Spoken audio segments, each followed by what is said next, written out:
If you have a golf ball-sized consciousness, when you read a book, you'll have a golf ball-sized understanding. When you look out, a golf ball-sized awareness. And when you wake up in the morning, a golf ball-sized wakefulness. But if you could expand that consciousness, then you read the book, more understanding. You look out, more awareness. And when you wake up, more wakefulness. You asked why I picked you. I didn't. You did.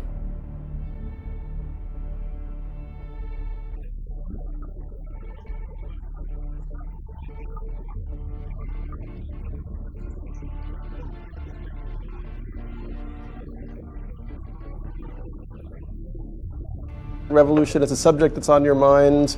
What are your thoughts about it? Do we need one? Yeah. Outer, political, inner, spiritual? All of those. For now, know that every border you cross, every purchase you make, every call you dial, every cell phone tower you pass, friend you keep, article you write, site you visit, subject line you type, and packet you route is in the hands of a system whose reach is unlimited, but whose safeguards are not. This is what I believe in, mate, is that certain cultural narratives are promoted that are beneficial only to elites. These cultural narratives are not true. We need to realign the cultural narratives that we promote.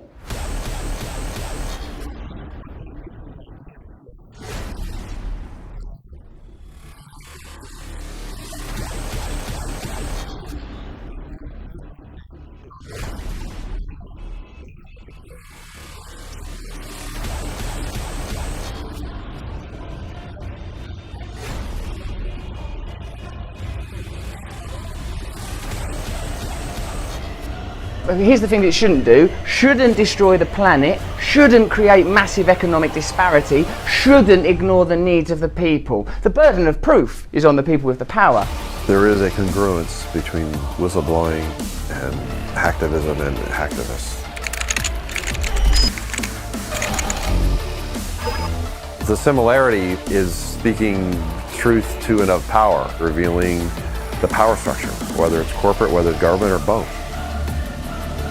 I was a senior executive at the National Security Agency, and I served there for about 6.5 years. I blew the whistle on the secret surveillance program called Stellar Wind, which were the foundational surveillance programs that ultimately Edward Snowden, 12 years later, is now disclosing through reporters and journalists. The government went ahead and prosecuted me under the Espionage Act, and I faced, it was a 10 felony count indictment, and I faced 35 years in prison.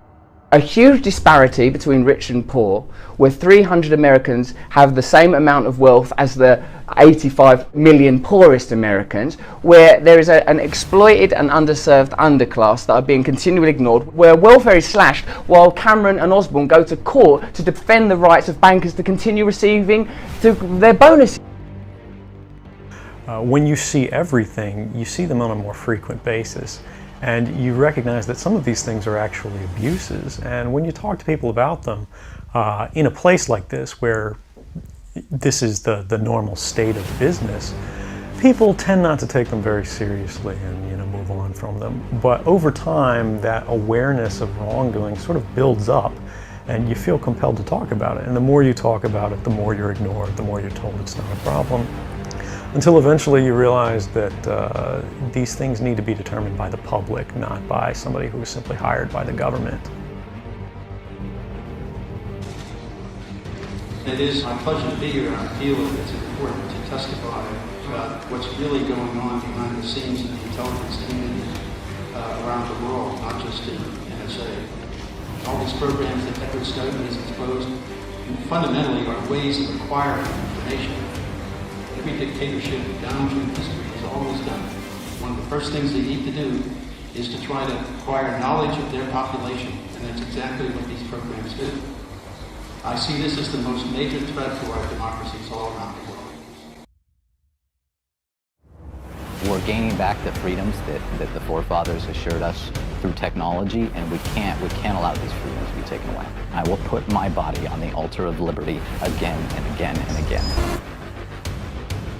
You can get up every day, you can go to work, you can collect your large paycheck for relatively little work against the public interest, and go to sleep at night after watching your shows. But if you realize that that's the world that you helped create, and it's going to get worse with the next generation and the next generation who extend the capabilities of this sort of architecture of oppression, you realize that you might be willing to accept any risk.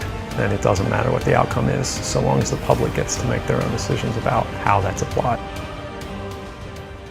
It's an open secret that the mainstream media has special access to the halls of power. There was a phrase I used to hear at NSA. We're going to tell them what we want them to hear, not what they need to know. What we want them to hear. That's pure manipulation. That is PSYOP, info-op. You're saying because you're controlling the narrative.